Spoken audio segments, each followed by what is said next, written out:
مختلف ممالک میں انتخابات کے مواقع پر ہونے اس حقیقت کا بہترین ثبوت ہے کہ کوئی شخص بھی اپنے ضمیر کی آواز کو بلند نہیں کرتا ہے، بلکہ ہر شخص مصلحت پرستی کا شکار ہو جاتا ہے۔ وہ حربہ استعمال کرتا ہے کہ جس میں رائے عامہ کو ہموار کیا جا سکے اور انتخابات میں کامیابی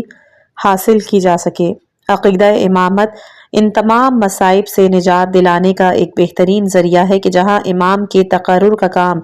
نبی کے تقرر کی طرح پروردگار انجام دیتا ہے اور امت تمام قبائلی، عنصری، قومی اور شخصی فسادات سے محفوظ ہو جاتی ہے۔ دور حاضر کے نام نہاد مجتہد زادے اور استعمار کے بدترین ضمیر فروش ایجنٹ موسیٰ موسوی نے اپنی ایک کتاب مسلک اعتدال میں یہ فتنہ بھی اٹھایا ہے کہ امامت کا عقیدہ دور امیر المومنین علیہ السلام میں نہیں تھا اور بعد کے شیعوں نے پیدا کیا۔ اس جاہل مطلق کو دعوت ذوالعشیرہ کی بھی خبر نہیں کہ جہاں سے تاریخ اسلام شروع ہوئی اور جہاں پیغمبر اسلام نے حضرت علی علیہ السلام کی وصایت، وزارت، خلافت کا اعلان کیا اور قوم پر ان کی اطاعت فرض قرار دی، اسے ان بے شمار احادیث کی بھی اطلاع نہیں کہ جن میں حضرت علی علیہ السلام، امام حسن علیہ السلام، امام حسین علیہ السلام کی امامت کا صریحی اعلان کیا گیا، انہیں قوم کے لیے قائد قرار دیا۔ اس استعماری ایجنٹ کا خیال یہ ہے کہ صدر اسلام میں حضرت علی علیہ السلام کی فضیلت اور اولیت کا عقیدہ تھا، ان کی امامت کا کوئی تصور نہیں۔ حالانکہ یہ بات بے شمار تاریخی شواہد کے خلاف ہونے کے علاوہ اس منطق کے بھی خلاف ہے کہ حضرت علی علیہ السلام کا یہ تصور افضلیت مطابق واقع تھا یا خلاف واقع۔ اگر مطابق واقع تھا تو اس واقعیت کی مخالفت کرنے والے افراد صحابہ کرام اور خلفائے راشدین نہیں تھے، بلکہ بارگاہ حق و صداقت کے مجرمین تھے کہ جنہیں اس جرم کی سزا دینی چاہیے تھی، نہ کہ انہیں امت کی قیادت کا شرف عطا ہو جانا چاہیے۔ اور اگر یہ تصور خلاف واقع تھا تو پھر یہی برتاؤ حضرت علی علیہ السلام کے ساتھ ہونا چاہیے تھا اور انہیں اس بے بنیاد تصور کی بنا پر ہمیشہ کے لیے خلافت سے محروم کر دینا چاہیے تھا، نہ یہ کہ انہیں چوتھا خلیفہ بنا دیا جائے۔ حقیقت امر تو یہ ہے کہ مذہب شیعہ اور قوم شیعہ کے درمیان تفرقہ پیدا کرنا ایک ایسی سازش ہے کہ جس کا مقصد ملت شیعہ کو بدنام کرنا بھی ہے کہ اس نے مسلک اہل بیت علیہ السلام سے انحراف کی روش اختیار کر لی اور اپنے لیے منافقین کی طرح ایک پناہ گاہ بھی تلاش کرنا ہے تاکہ تشیع کا لیبل لگا رہے اور اس طرح امت میں تفرقہ پیدا کرنے کا بہترین وسیلہ ہاتھ میں رہے۔ دور قدیم میں منافقین کا طریقہ کار بھی یہی تھا کہ وہ اسلام کی ایک ایسی تفسیر کرتے تھے کہ جس میں نفاق کی گنجائش رہے۔ حقیقی مخلص مسلمانوں کو بنیاد پرست، متعصب اور تفرقہ پرداز کہا کرتے تھے، ان کے ہوتے ہوئے کسی منافق کا نفاق کامیاب نہیں ہو سکتا تھا۔ دوسرا، اعتماد بر حکام۔ دنیا کی ساری حکومتوں میں ناکامی کا ایک بڑا راز یہ ہوتا ہے کہ عوام کو 100% حکام پر اعتماد نہیں ہوتا اور وہ بعض احکام کو بہرحال غلط تصور کرتے ہیں کہ جس کے نتیجے میں ان پر بادل نخواستہ عمل کرتے ہیں یا حتی الامکان عمل کرنے سے گریز کرتے ہیں۔ اسی طرح یہ نظام فیل ہو کے رہ جاتا ہے۔ عقیدہ امامت کا سب سے بڑا فائدہ یہ ہے کہ یہاں عوام کی نگاہ میں حاکم معصوم ہوتا ہے، اس کے جملہ احکام پروردگار کے احکام ہیں اور اس کی مشیت کے ترجمان ہوتے ہیں کہ جس کے بعد اس کی مخالفت پروردگار کی مخالفت ہوتی ہے اور اس سے بغاوت پروردگار سے بغاوت ہوتی ہے اور اس کے زیر اثر انسان نہایت ہی درجہ خضوع و خشوع سے عمل کرنے کے لیے تیار ہو جاتا ہے۔ اس کی بہترین مثال مسئلہ خمس ہے۔ عقیدہ امامت سے محروم افراد نے اس فریضے کو نظر انداز کیا، حالانکہ ان کے پاس اقتدار اور حکومت سب کچھ موجود تھا۔ عقیدہ امامت والوں نے اس فریضے کو آج تک زندہ رکھا ہے، جب تک حکومتوں نے مخالفت بھی کی ہے اور بظاہر مال کا نقصان بھی ہے، لیکن عقیدے کی راہ میں ان قربانیوں میں لذت کا احساس ہے، تکلیف کا احساس نہیں۔ تیسرا ہے اعتماد بر عدل۔ قرآن مجید نے حضرت ابراہیم علیہ السلام کی امامت کے ذیل میں واضح لفظوں میں اعلان کیا کہ امامت کا شرف ظالم افراد کو نہیں مل سکتا اور پروردگار کسی ظالم کو یہ عہدہ امامت نہیں دے سکتا، جس کا کھلا ہوا مطلب یہ ہے کہ عقیدہ امامت انسان میں یہ اعتماد پیدا کراتا ہے کہ امام کی زندگی میں کسی طرح کے بھی ظلم کا امکان نہیں اور اس کی زندگی سراپا عدل و انصاف ہے، جبکہ دیگر افراد اور حکام کے بارے میں بہرحال یہ امکان رہتا ہے کہ ان کی زندگی میں ظلم و ستم شامل ہو جائے گا اور اس طرح ان کے کردار کا اعتماد اٹھ جاتا ہے، اور کھلی ہوئی بات ہے کہ جس قدر حاکم کے عدل و انصاف پر اعتماد ہوگا اسی قدر عوام کے اندر عدل و انصاف کا جذبہ پیدا ہوگا اور وہ اپنے قائد کے کردار کو نمونہ عمل بنا سکیں گے۔ چوتھا ہے ضرورت ابتلا۔ انسان دنیا میں ہر چیز سے انس اور محبت پیدا کر سکتا ہے، مگر ابتلا اور آزمائش سے فطری طور پر گھبراتا ہے، اور ہر شخص کی داخلی خواہش یہی ہوتی ہے کہ اسے زندگی میں کسی آزمائش سے گزرنا نہ پڑے۔ اسے یہ معلوم ہے کہ یہ بات ناممکن ہے، اور وہ زندگی کہی جانے کے قابل نہیں کہ جس میں آزمائش نہ ہو۔ آزمائش ہی سے انسان کے کمال کے جوہر کھلتے ہیں،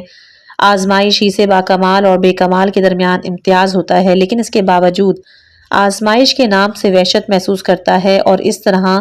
قوت عمل کمزور ہو جاتی ہے۔ لیکن عقیدہ امامت اس مسئلے کو بھی حل کر دیتا ہے،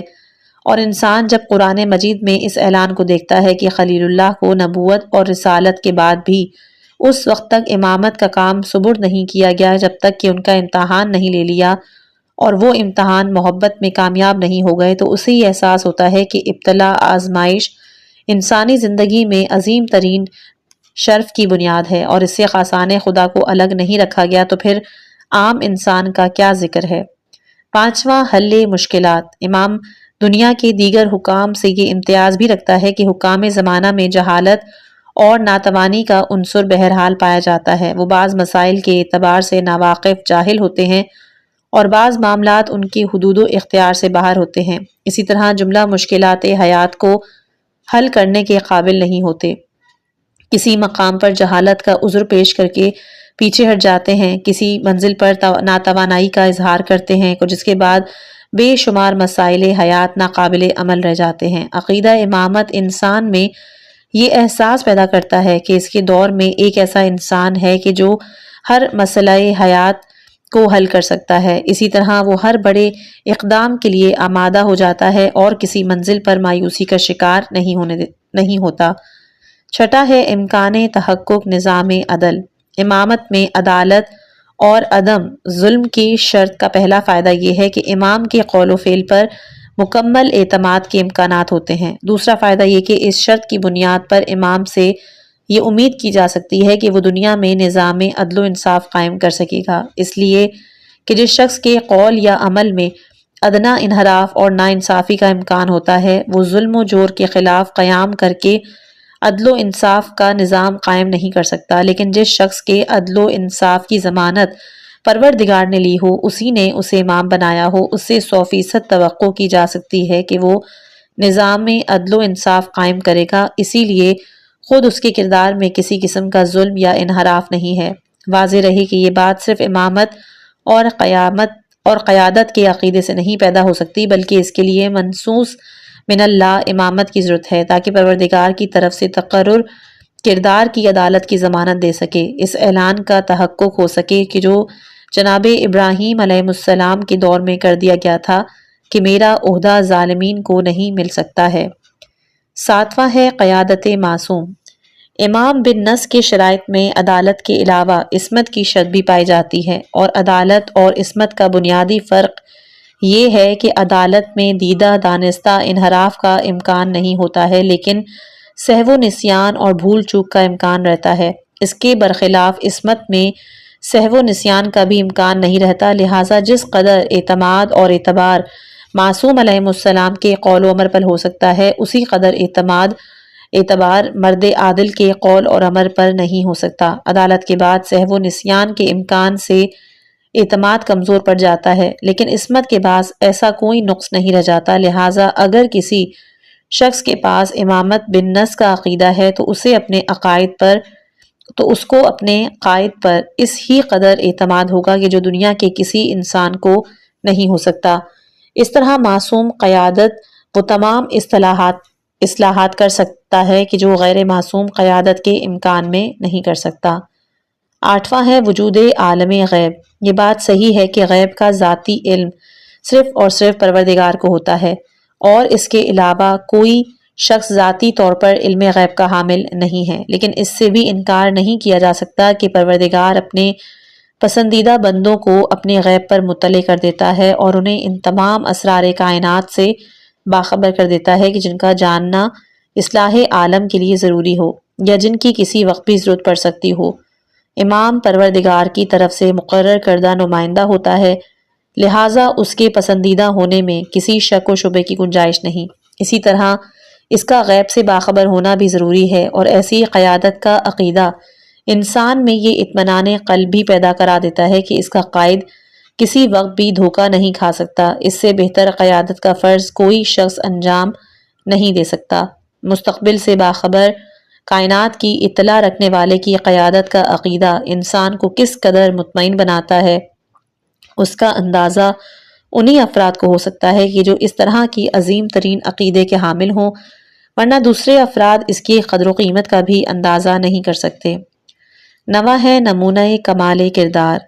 نبوت کے عقیدے نے انسان کو ایک عظیم ترین نمونہ کردار فراہم کر دیا تھا۔ انسان اس کے زیر سایہ سکون اطمینان کے ساتھ ارتقاء کی منزلیں طے کر رہا تھا کہ اچانک نبوت کا سلسلہ تمام ہوا۔ اب اگر مسئلہ عوام امت کے ہاتھوں میں چلا گیا تو اس کا مطلب یہ ہے کہ انسانیت کی گاڑی ریورس میں چلنے لگے گی، اور معصوم نمونے کو دیکھ کر آگے بڑھنے والا معاشرہ ایک ایسے مرکز پر پہنچ گیا کہ جہاں آگے راستہ بند ہے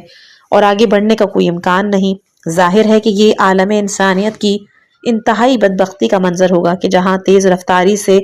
آگے بڑھنے والا انسان دیوار سے ٹکرا کے زخمی ہو اور پھر اسے الٹے پاؤں پلٹنا پڑے۔ اس بدبختی سے نجات کا واحد ذریعہ عقیدہ امامت ہے کہ جہاں سلسلہ نبوت کے خاتمے کے بعد بھی ایک مکمل نمونہ کردار نگاہ کے سامنے موجود رہتا، ہر دور میں بہترین کردار کی مثال پیش کرتا رہتا ہے۔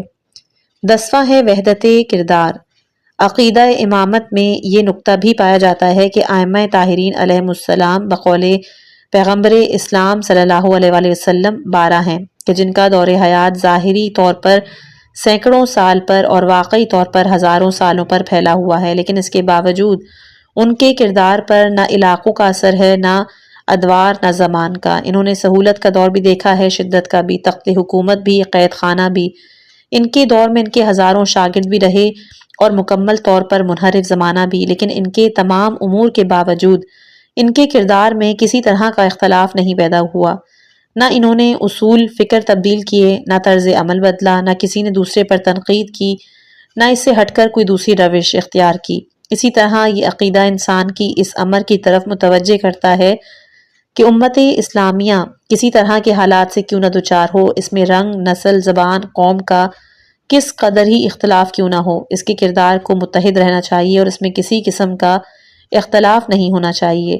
یہ وحدت کردار کا سبق عقیدہ امامت سے ہٹ کر کسی مقام پر ممکن نہیں۔ اس نظام میں وحدت کا کیا تصور کیا جا سکتا ہے کہ جہاں اصول تقرر امام ہی متحد نہ ہوں، کہ جہاں ہر قائد کی ایک الگ الگ پالیسی ہے، نہ باپ کو بیٹے سے اتفاق، نہ بھائی کو بھائی سے، پہلا دوسرے کا ظالم ہے، دوسرا پہلے کو احمق کہہ رہا ہے، ایک کی نظر میں دوسرے کی خلافت فتنہ ہے، دوسرے کی نظر میں اس کی حکومت امت کے لیے درد اور ابتلا اور مصائب ہے۔ وحدت کردار کو تلاش کرنا ہے، اس راہ پر قدم آگے بڑھانا ہے تو عقیدہ امامت کا سہارا لینا ہوگا، اور اس کے بغیر وحدت کا کوئی بھی امکان نہیں ہے۔ 11واں ہے نگرانی اعمال۔ پروردگار عالم نے امام کو نبی کی طرح یہ صلاحیت عطا کی ہے کہ وہ امت کے اعمال کا نگران ہوتا ہے۔ شرق اور غرب عالم میں کوئی بھی حادثہ رونما ہو، امام کی نظروں سے غائب نہیں ہوتا۔ اسی طرح ہر انسان کو یہ احساس رہتا ہے کہ نبی اور امام جلوت اور خلوت ہر طرح کے اعمال سے باخبر ہیں، کوئی شے ان کی دسترس سے باہر نہیں۔ ظاہر ہے یہ عقیدہ جس قدر انسان کے اعمال کی اصلاح کر سکتا ہے، یہ کام حکومت، پولیس اور فوج سے نہیں لیا جا سکتا۔ اس مقام پر یہ تصور کیا جا سکتا ہے کہ پروردگار کے علم غیب کے بعد نبی یا امام کی نگرانی کا کیا اثر ہو سکتا ہے، یا نبی کے بعد مرگ بھی نگرانی کی، عقیدے کے بعد امام کی نگرانی کا کیا فائدہ ہو سکتا ہے۔ لیکن اس کا واضح سا جواب یہ ہے کہ منطقی طور پر یہ بات معقول ہے، لیکن انسانی فطرت کا لحاظ کرنے کے بعد یہ بات بے معنی ہو جاتی ہے۔ انسان مکمل طور پر علم خدا کا عقیدہ رکھنے کے بعد بھی اس قدر برائیوں سے پرہیز نہیں کرتا ہے جس قدر پرہیز اس وقت کرتا ہے کہ جب مخلوقات میں کوئی اس کے اعمال کا دیکھنے والا ہوتا ہے۔ حالانکہ منطقی اعتبار سے پروردگار کے مقابلے میں انسان کو دیکھنے کی کوئی حیثیت نہیں۔ یہی حال نبی اور امام کی نگرانی کا ہے کہ نبی کی نگرانی کا عقیدہ بھی اس قدر مؤثر نہیں ہوتا کہ جس قدر تاثیر امامت کے عقیدے میں پائی جاتی ہے کہ انسان اس مرحلے پر بھی مر جانے والے سے اس قدر متاثر نہیں ہوتا کہ جس قدر زندہ سے متاثر ہوتا ہے۔ اس کا بہترین ثبوت عام مسلمانوں کا یہ عقیدہ ہے کہ نبی مرنے کے بعد کسی قابل نہیں رہ جاتا ہے۔ ظاہر ہے کہ یہ بات زندہ امام کے بارے میں نہیں کہی جا سکتی، چاہے وہ نگاہوں کے سامنے ہی غائب کیوں نہ ہو۔ اس کے لیے دور حاضر کی ترقی نے یہ ثابت کر دیا ہے کہ نگرانی کے لیے سامنے ہونے کی شرط نہیں۔ انسان کے پاس ایسے وسائل موجود ہیں کہ جن سے بند کمروں کے حالات اور فضا کی منتشر تصویروں کو جمع کر لینا، اور کوئی شخص جمع کرنے والے کو دیکھنے والا نہیں ہوگا اور نہ وہ کسی کی نگاہ کے سامنے ہوتا ہے۔ 12واں ہے منصب اور تواضع۔ عقیدہ امامت ایک طرف انسان کو توجہ دلاتا ہے کہ یہ انسان وہ عظیم ترین فرد عالم بشریت ہے کہ جسے پروردگار نے کل کائنات کا حاکم قرار دیا، اس کے کردار میں کسی طرح کے ظلم و ستم کے نہ ہونے کی شہادت دی، اور دوسری طرف امام کی زندگی کے مطالعے کی دعوت دیتا ہے تاکہ انسان کا ایمان معرفت اور بصیرت کی روشنی میں ہو، اس کی بنیاد تقلید آبا اور تعصب مذہبی پر نہ ہو۔ انسان جب امام کی سیرت کا مطالعہ کرتا ہے اس میں تکبر، غرور، احساس شخصیت اور عظمت کے بجائے انتہائی خاکساری دیکھتا ہے۔ امام کی زبان سے یہ فقرہ سنتا ہے کہ مجھے میرے تمام القاب میں سب سے زیادہ محبوب ابو تراب کا لقب ہے۔ ہر لقب سے میری شخصیت کی بو آتی ہے، اس لقب سے میری خاکساری کا اظہار ہوتا ہے، اور میں مومنین کی امارت اور متقین کی امامت سے زیادہ اس بات کو دوست رکھتا ہوں کہ مجھے بندہ خاکسار سمجھا جائے، میری سیرت کے اس پہلو پر خاص توجہ دی جائے کہ جس میں بندگی کا سارا کمال مضمر ہے۔ اور یہی وجہ ہے کہ مولائے کائنات کی شہادت کے بعد جب زرار معاویہ کے دربار میں آئے اور اس نے اوصاف علی علیہ السلام کے بیان کرنے کا اصرار کیا تو زرار نے تاریخ حیات امیر المومنین علیہ السلام کا نقشہ کھینچتے ہوئے معاویہ کے دربار پر ایک گہری تنقید کی اور فرمایا کہ معاویہ علی کی ایک بڑی صفت یہ تھی کہ جب محفل میں بیٹھ جاتے تھے تو انجمن کی ایک فرد معلوم ہوتے تھے، کسی طرح کی انانیت کا اظہار نہیں کرتے بلکہ اپنے لیے انہی حقوق کے قائل تھے کہ جو دوسروں کو دیا کرتے تھے، اپنے اوپر وہ سارے فرائض عائد کرتے کہ جن کا دوسروں سے تقاضا ہوا تھا۔ امامت کے عقیدے کی یہ دونوں رخ انسان کو ہوشیار کرتے ہیں، خبردار، دنیا میں شخصیت اور عظمت حاصل کرنے کے بعد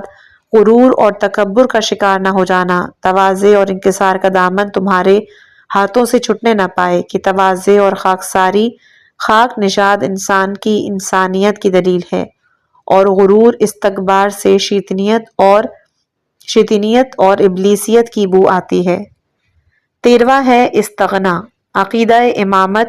انسان کو ایک ایسی شخصیت سے روشناس کراتا ہے کہ جو اپنے دور میں تمام اہل علم و عقل سے زیادہ علم اور فضل رکھتا ہے، تمام طاقتوروں سے زیادہ بالاتر طاقت کا مالک ہوتا ہے۔ ایسی شخصیت کا وجود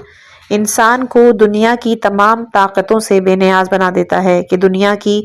تمام بڑی طاقتیں، لیکن امام کے پاس خدائی اقتدار اور اس کی دی ہوئی طاقت ہوتی ہے، اس کا مقابلہ دنیا کی کوئی طاقت نہیں کر سکتی۔ دنیا کا علم ستاروں کا جہان دریافت کر سکتا ہے، ستارے کو دیڑھی پر اتار نہیں سکتا۔ دنیا کی ترقی چاند تک پہنچا سکتی ہے لیکن چاند کے ٹکڑے نہیں کر سکتی۔ دنیا کا علم سورج کی گردش کو ناپ سکتا ہے لیکن سورج کو پلٹا نہیں سکتا، اور امام علیہ السلام کو پروردگار نے یہ تمام طاقتیں عنایت کی ہیں اور اس کے پاس یہ ساری صلاحیتیں پائی جاتی ہیں۔ اس عقیدے کا سب سے بڑا فائدہ یہ ہے کہ انسان اس کے طفیل میں تمام بڑی طاقتوں سے بے نیاز ہو جاتا ہے اور اسے یہ احساس ہوتا ہے کہ میرے پاس ان طاقتوں سے بالاتر ایک طاقت موجود ہے، لہٰذا مجھے ان کی احتیاج نہیں اور ان کی سلطنت اور جبروت کا خوف نہیں۔ یہی وجہ ہے کہ آج دنیا میں عقیدہ امامت سے محروم مسلمان بڑی طاقتوں کے غلام بن گئے ہیں اور وہ انہیں اپنے اشاروں پر نچاتی ہے، جبکہ عقیدہ امامت کے حامل افراد آج بھی اس سے بے نیاز اور ان کو کوئی خوف نہیں ہے۔ انہیں یہ احساس ہے کہ اگر سپر پاورز کی ایٹمی اسلحہ خانوں کے اندر بند ہیں، کسی میں اس کی نمائش کی ہمت نہیں ہے اور وہ وقت ضرورت استعمال ہونے والے ہیں، تو ہمارے پاس بھی ایک سپر پاور غیبت کے خزانے میں محفوظ ہے۔ اس میں یہ طاقت بھی ہے کہ وہ ان اسلحوں کو استعمال سے پہلے ہی بیکار بنا دے، باطل کی کوئی کارروائی مکمل نہ ہو سکے۔ ظاہر ہے کہ یہ احساس انسان میں وہ احساس عظمت اور برتری پیدا کراتا ہے کہ دنیا کی کسی دوسری قوم کو حاصل نہیں، اور یہی عقیدہ امامت کا سب سے بڑا فیض ہے کہ جس نے ملت شیعہ کو باعزت طور پر زندہ رہنے کا شعور اور ادراک عطا کر دیا۔ 14واں ہے انتظار مستقبل۔ عقیدہ امامت کا ایک شعبہ یہ بھی ہے کہ پروردگار نے جو 12 امام مقرر کیے ہیں ان کا آخری مہدی ہے، اور وہ بقول پیغمبر اسلام صلی اللہ علیہ وآلہ وسلم اس وقت تک دنیا سے نہ جائے گا جب تک ظلم اور جور سے بھری ہوئی دنیا کو عدل و انصاف سے نہ بھر دے۔ اور وہ وارث پیغمبر آج بھی پردہ غیب میں بیٹھ کر حالات دنیا کا جائزہ لے رہا ہے اور اپنے آخری انقلاب کے لیے حکم الہی کا انتظار کر رہا ہے۔ ظاہر ہے کہ اس عقیدے کے حامل انسان کے نزدیک کائنات کا مستقبل مجہول نہیں ہے، اور نہ صاحبان حل و عقد کے رحم و کرم سے وابستہ ہے۔ دنیا کا مستقبل نہ ایٹم ساز کارخانوں کے ہاتھوں میں ہے اور نہ ہی اقوام متحدہ کے ممبران کے ہاتھوں میں۔ دنیا کا مستقبل ایک مہدی کے انقلاب سے وابستہ ہے، اور اس انقلاب کا نتیجہ عدل و انصاف کا قیام ہے، ظلم و جور کی تباہی اور بربادی ہے۔ کھلی ہوئی بات ہے کہ ایسے عقیدے کا حامل انسان مستقبل کے بارے میں بڑی حسین امیدیں رکھتا ہے، اور یہ امیدیں اوہام اور خیالات کی منزل میں نہیں بلکہ رسول صادق و امین کے اخبار کی روشنی میں قطعی اور یقینی ہیں۔ ایک مطالبہ یہ ہے کہ اس کی زندگی میں ظلم و جور شامل نہ ہونے پائے کہ وہ خود بھی آنے والے انقلاب کا نشانہ بن جائے اور اس کا مستقبل بھی فنا اور برباد ہو جائے۔ اسی طرح انسان کا ایک اور مطالبہ بھی بنتا ہے، وہ یہ کہ اسے اپنی امکان بھر اس دور کی زمین کو ہموار کرنا چاہیے تاکہ مستقبل میں قیام عدل و انصاف کی تحریک میں شامل ہو سکے، اس کا مد مقابل نہ شمار کر لیا جائے۔ ظاہر ہے کہ یہ احساس مستقبل ساز بھی ہے اور سکون بخش بھی ہے۔ رب کریم امت اسلامیہ کو اس عقیدے سے وابستہ ہونے کی توفیق عطا فرمائے، اور جو امت اس عقیدے سے وابستہ ہے اسے اس کے تقاضوں کو پورا کرنے کی سعادت بھی فرمائے۔ آخری ہمارا جو عقیدہ اصول دین کا ہے وہ قیامت، عدالت الہی کا سب سے اہم اور اس کے ظہور کا سب سے عظیم مرقع روز قیامت، جس دن سارے انسانوں کے اعمال کا حساب لیا جائے گا، ہر شخص کو حسب استحقاق جزا یا سزا دی جائے گی۔ قیامت کے بارے میں حسب ذیل مسائل سے متعلق گفتگو کی جا سکتی ہے۔ پہلی ہے ضرورت قیامت۔ اس سلسلے میں دو سوالات پیدا ہوتے ہیں۔ پہلا کہ انسان کے فنا ہو جانے کے بعد اسے دوبارہ زندہ کرنے اور اس کے اعمال کا حساب کرنے کی کیا ضرورت، جبکہ فنا کی گھاٹ اتر جانے والا اپنی جزا کا مطالبہ بھی نہیں کرتا اور اسے سزا کا ہوش بھی نہیں۔ لیکن اس کا واضح سا جواب یہ ہے کہ اولاً تو مرنے والا فنا نہیں ہوتا، اور اس کی روح عالم ارواح میں محفوظ ہے، اور اس کا جسم صرف منتشر ہو کر خاک کے اجزاء میں مل جاتا ہے۔ اس کے علاوہ اس دنیا میں فنا کا کوئی تصور نہیں۔ دوسری بات ہے کہ مرنے والا مطالبہ کرے یا نہ کرے، پیدا کرنے والا اور احکام معین کر کے انعام کا وعدہ کرنے والے کی عدالت کا تقاضا اور اس کی حکمت کی ذمہ داری ہے کہ احکام کے نتائج کو واضح کرے اور اپنے وعدے کو پورا کرے، ورنہ مرنے والے کے سب عدالت الہیہ کا عقیدہ بھی ساتھ ہی دفن ہو جائے گا، اور یہ بات غیر ممکن ہے۔ پروردگار نہ عدالت کے خلاف کوئی کام کرتا ہے اور نہ ہی اپنے وعدے سے بے وفائی، ورنہ انسان کی نظر میں یہ احتمال بھی پیدا ہو گیا تو ہر شخص عمل خیر کرنا ترک کر دے گا اور دنیا ظلم اور جور کی بھٹی میں تبدیل ہو جائے گی۔ دوسرا کہ اگر جزا اور سزا ضروری ہے اور اس سے عدالت الہیہ کا تحفظ ہو سکتا ہے تو اس کے لیے ایک مستقل دن یا زمانے کی کیا ضرورت ہے؟ ایسا کیوں نہیں کہ جس دنیا میں عمل ہو رہا ہے یہیں پہ جزا یا سزا بھی دے دی جائے؟ آخر دنیا کے دوسرے نظام کیا کرتے ہیں؟ ان کے امتحانات کے نتائج کہاں برآمد ہوتے ہیں؟ وہ جزا یا سزا کس طرح دیتے ہیں اور ان کا نظام عدالت کس طرح چلتا ہے؟ اسلام بھی اسی روش پر کیوں نہیں چلتا؟ اسے ایک مستقل وقت اور ساعت کی ضرورت کیوں ہے؟ اس کا جواب بھی بالکل ہی واضح ہے۔ اولاً تو دنیا کے دوسرے نظام صرف اعمال کا حساب کرتے ہیں اور اسلام آپ کی پوری زندگی کا حساب۔ نظام ہائے حیات نہ خالق ہے نہ مالک، انہیں نہ وجود کا حساب کرنے کا حق ہے نہ زندگی کا، وہ صرف اعمال کا معاوضہ دینا جانتے ہیں اور یہی کر بھی سکتے ہیں، اس سے زیادہ انہیں نہ مواخذہ کرنے کا حق ہے نہ معاوضے کی ضرورت، لیکن اسلام خالق کائنات کا مذہب ہے۔ اس کے قانون ساز نے کائنات کو پیدا کیا، اعمال کی طرح زندگی موت کا حساب لینے کا حق بھی اسے ہے، اور یہ حساب اس دنیا میں ممکن نہیں۔ لہٰذا ضروری ہے کہ حیات کے خاتمے کے بعد، امتحان کے ختم ہونے کے بعد حساب و کتاب شروع کی جائے، اور اس کے بعد جزا یا سزا کا فیصلہ کیا جائے۔ اس حکمت الہیہ کی بنا پر اسلام نے ایصال ثواب اور اعمال اجارے کا سلسلہ بھی جاری کیا،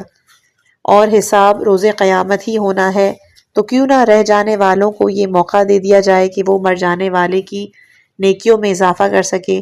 یا اس کے مواخذے میں کمی کا انتظام کر سکے، بلکہ اس سے بالاتر یہ ہے کہ اگر دوسرے افراد کو نظر انداز بھی کر دیا جائے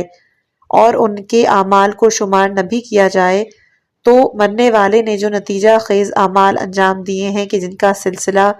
مرنے کے بعد بھی قائم رہتا ہے، کم سے کم انہی کا اجر شامل کر دیا جائے،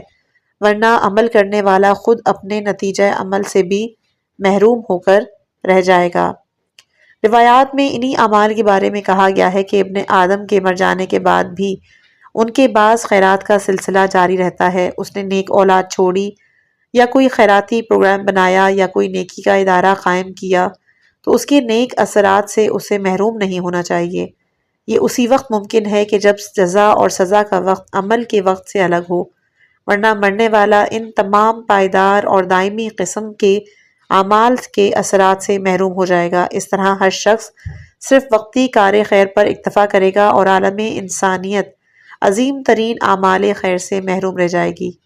دوسری بات یہ بھی ہے کہ انسان کے اعمال کی بھی دو قسمیں ہیں۔ بعض اعمال بقید حیات انجام پاتے ہیں کہ جہاں عمل ختم عمل کرنے والا زندہ رہتا ہے، اور بعض اعمال اس سے زیادہ سنگین ہوتے ہیں کہ جہاں عمل کے خاتمے کے ساتھ عمل کرنے والے کا بھی خاتمہ ہو جاتا ہے۔ سوال یہ پیدا ہوتا ہے کہ اگر جزا اور سزا کو اسی دنیا تک محدود کر دیا جائے تو ایسے اعمال کا انجام کیا ہوگا؟ اتنے عظیم اعمال کی جزا اور سزا کا کیا حشر ہوگا؟ ایک معمولی جرم کرنے والے کو سزا دی جائے اور سنگین ترین جرم کرنے والے کو سزا نہ دی جائے، آبرو کے ذیل میں اجنبی عورت کو ہاتھ لگانے والے کو سزا دی جائے اور زندگی کے ذیل میں خودکشی کرنے والے کو کوئی سزا نہ دی جائے، اس لیے کہ اس نے موت کی پناہ حاصل کر لی ہے اور اس پناہ میں آ جانے والا ہر طرح کے خطرے سے محفوظ جاتا ہے۔ یہی حال کار خیر کا بھی ہے کہ فقیر کو 4 پیسے دے دینے والا انعام کا مستحق ہے، بزرگوں کو سلام کرنے والا جزا اور ثواب کا حقدار ہے۔ انسان کسی ڈوبنے والے کو بچاتے ہوئے اچانک غرق ہو جائے تو اس کا کوئی اجر نہ ہو جب تک کہ اس نے جان تک قربان کر دی، صرف اس لیے کہ اس کے اجر کا استحقاق موت نے ختم کر دیا۔ موت وہ جلاد ہے کہ جو صاحب حق کو اس کے حق سے بھی محروم کر دیتی ہے، بلکہ اس سے بالاتر خود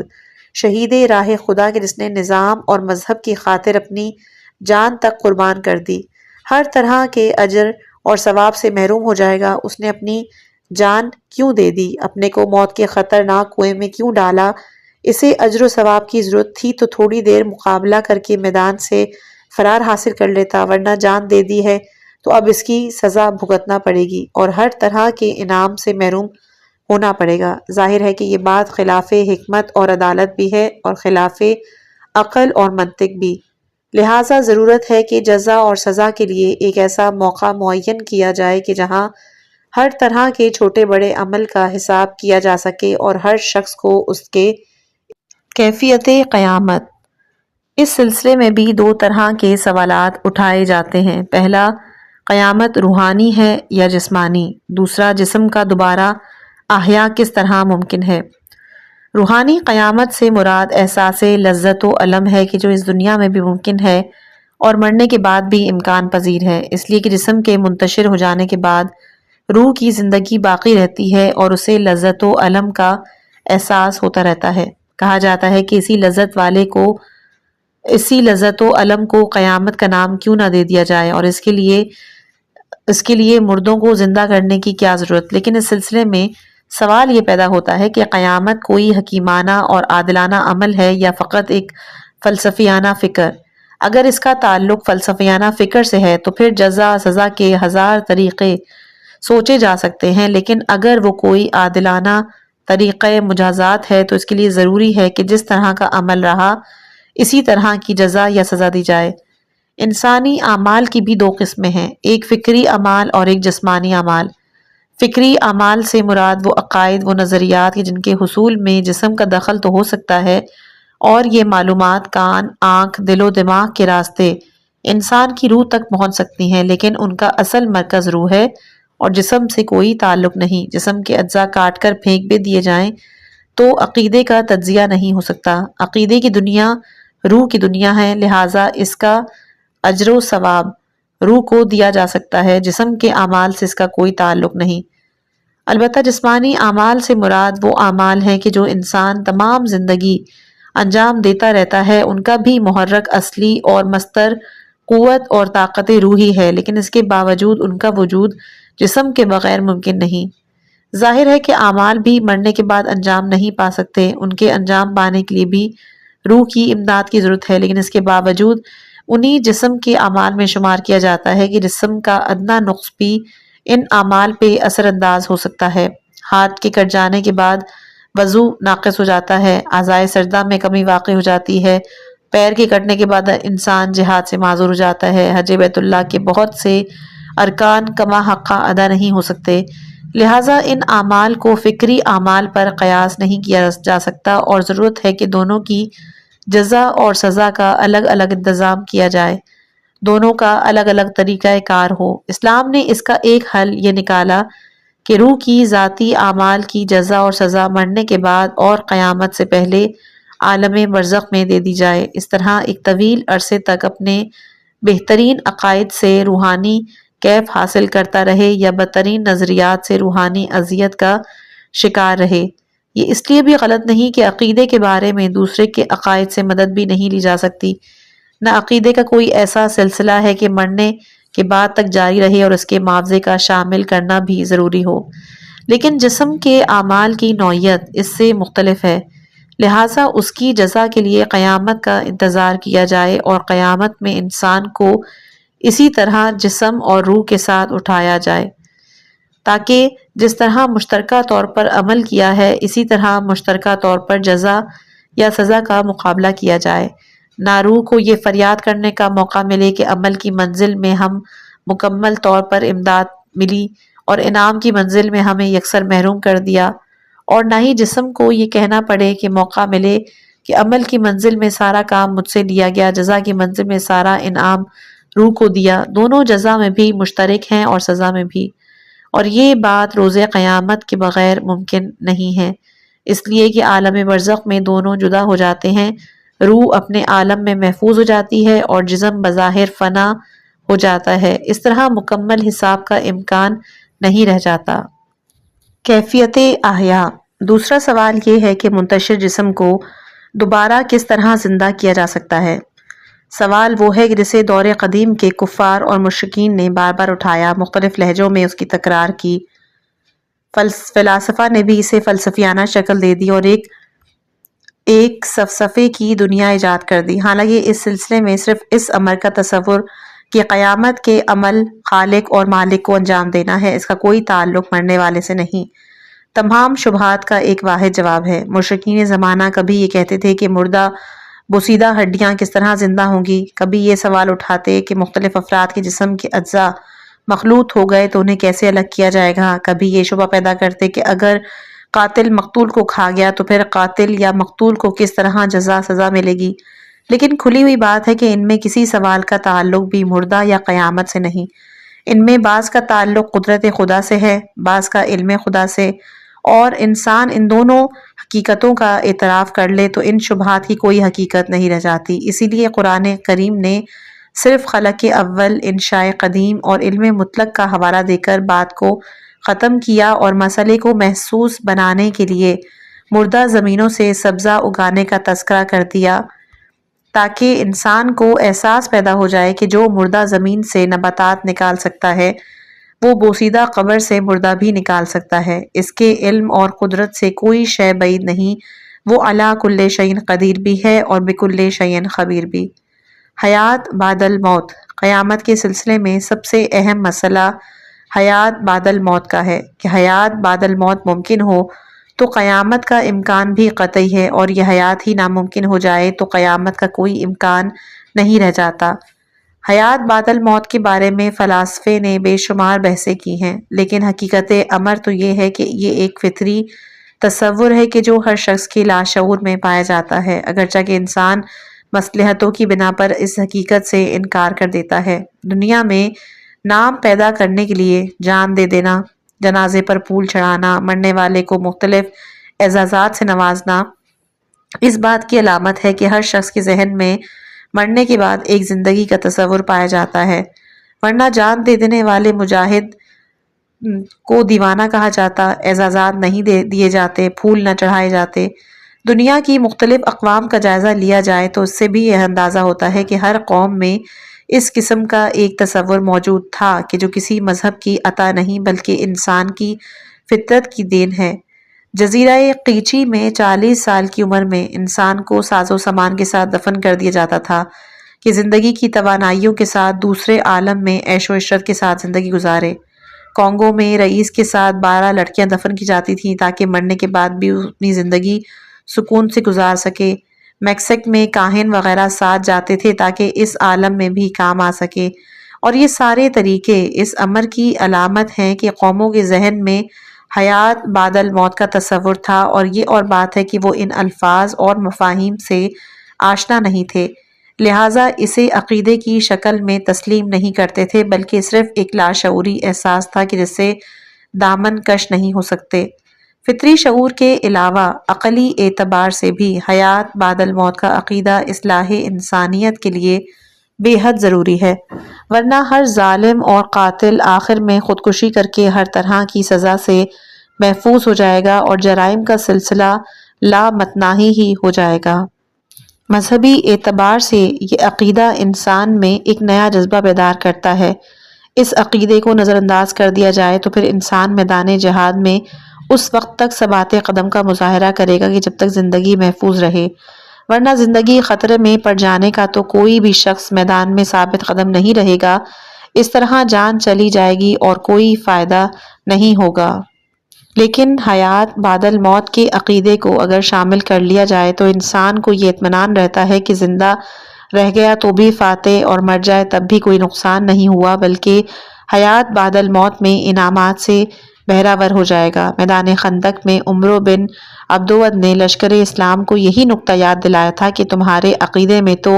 خوف اور دہشت اور فرار کی کوئی گنجائش ہی نہیں، تم زندہ رہتے ہو تو غازی، مر جاتے ہو تو شہید، اور دونوں صورتوں میں تمہارا انعام محفوظ ہے اور کسی طرح کا کوئی خسارہ نہیں ہوتا، لہٰذا حیات بعد الموت کے مسئلے کو طے کرنے کے لیے موت کی حقیقت کا ادراک کرنا بھی ضروری ہے کہ اس کے بغیر نہ پہلی زندگی طے ہو سکتی ہے اور نہ ہی دوسری۔ موت کو فنائے مطلق کا نام دے دیا جائے تو حیات بعد الموت کا کوئی امکان نہیں ہے۔ فنا کے بعد دوسرا وجود تو ہو سکتا ہے، مردے کو زندگی نہیں دی جا سکتی۔ قیامت کا دار و مدار دوسری زندگی پر ہے اور دوسرے وجود پر نہیں، لیکن حقیقت امر یہ ہے کہ موت فنائے مطلق کا نام نہیں اور نہ بظاہر فنائے مطلق کا کوئی تصور کیا جا سکتا ہے، اس لیے کہ روح کے بارے میں ہم لاکھ بے خبر سہی، جسم کو ہم اپنی آنکھوں سے دیکھ رہے ہیں اور وہ مٹی کا ڈھیر ہو کر خاک میں ضرور مل گیا ہے لیکن فنا نہیں ہوا، اور یہی وجہ ہے کہ اس کے اجزاء کو دیکھا بھی جا سکتا ہے اور ان کا وزن بھی محسوس کیا جا سکتا ہے۔ زندگی اور موت کا دار و مدار ایک مادی اور غیر مادی کے ارتباط اور عدم ارتباط پر بھی ہے۔ ارتباط حیات پیدا کرتا ہے اور عدم ارتباط حیات کو موت میں تبدیل کر دیتا ہے، اور دونوں کا تعلق دو مختلف عوامل سے ہے، لہٰذا ارتباط بھی مادی اور حلول کی قسم کا نہیں ہے کہ کسی غیر مادی کا مادی میں حلول کرنا بھی ممکن نہیں ہے۔ حلول کے لیے دونوں کا ایک نوعیت کا ہونا ضروری ہے، ورنہ حلول کا تعلق نہ ہو سکے گا۔ روح اور جسم کا رابطہ کشتی اور ناخدا یا پاور ہاؤس اور بلب کا ہے۔ ناخدا کشتی کو چلاتا رہتا ہے لیکن اس کی جنس بالکل دوسری ہے۔ پاور ہاؤس گھر کے بلب کو روشن رکھے رہتا ہے لیکن اس کا مرکز روح بھی عالم ارواح اور عالم مجردات کی ایک مخلوق ہے کہ جسے مناسب وقت پر جسم سے جوڑ دیا جاتا ہے اور جسم میں حیات پیدا ہو جاتی ہے۔ اس کے بعد جب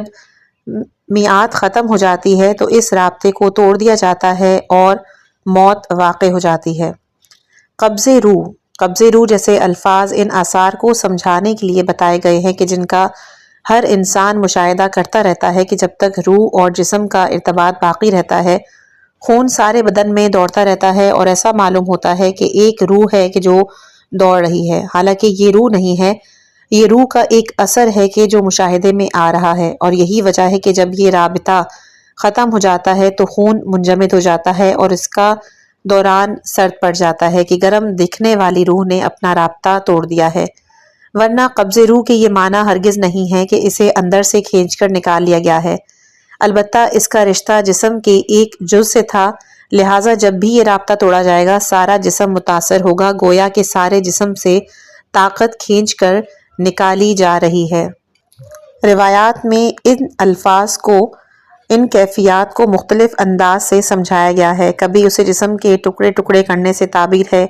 کبھی اسے خاردار درخت سے ہلکا کپڑا ڈال کر اس کو کھینچنے سے تعبیر ہے،